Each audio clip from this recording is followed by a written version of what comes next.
வணக்கம். சேலம் டிஸ்ட்ரிக்ட்ல லொகேட் ஆயிருக்க 17ஆம் நூற்றாண்டுல கட்டப்பட்ட ஆத்தூர் கோட்டை பத்தி தான் இந்த வீடியோல நம்ம பார்க்க போறோம். இந்த மாவட்டத்தில் இருக்க தாரமங்கலத்தை தலைநகரமா கொண்டு ஆண்ட கெட்டி முதலின்றவர் தான் இந்த கோட்டையை கட்டிருக்கலாம்னு சொல்லி நம்புறாங்க. குறிப்புல என்ன சொல்லுதுன்னா, மதுரையை ஆண்ட நாயக்க மன்னர்கள் இந்த கோட்டையை கட்டிருக்கலாம்னு சொல்லப்படுது. 22 ஏக்கர்ல மிகப்பெரிய கோட்டையா இந்த கோட்டை இருக்கு. சுத்தி நாலா பக்கமும் 30 அடி உயரத்துக்கு மதில் சுவர் அமைச்சு மிக பாதுகாப்பான கோட்டையா அது இருக்கு. கோட்டையில ஒரு பக்கம் இயற்கையாவே அமைந்த வசிஷ்ட நதியும் மீதி 3 பக்கமும் இகலிகள் அமைச்சு பாதுகாப்பா கட்டியிருக்காங்க.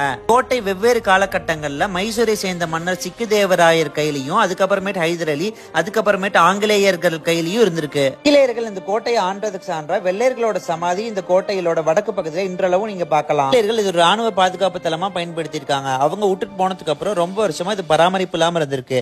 அதுக்கப்புறமேட்டு மக்கள் வந்து இந்த கோட்டையை ஆக்கிரமிச்சிட்டாங்க. நீங்க போய் பாத்தீங்கன்னா இந்த கோட்டைக்குள்ளேயே குடியிருப்புகள் இருக்கிறதையும் மக்கள் விவசாயம் பண்றதையும் பார்க்கலாம். கிட்டத்தட்ட 62 ஏக்கர் பரப்பளவுல இருந்த கோட்டை இப்ப வெறும் 30 ஏக்கர் தான் இருக்கு.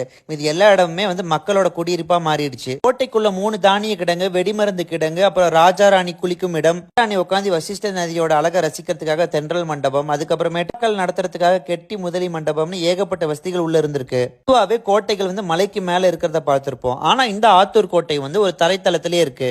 கடந்து மிக கம்பீரமா நிக்கிற இந்த ஆத்தூர் கோட்டையை கவர்மெண்ட் நல்ல முறையில பராமரிச்சு பின்வரும் சங்கதிகளுக்கு ஒரு சொத்தா விட்டுட்டு போனா ரொம்ப நல்லா இருக்கும்னு நினைக்கிறோம். தேங்க்யூ.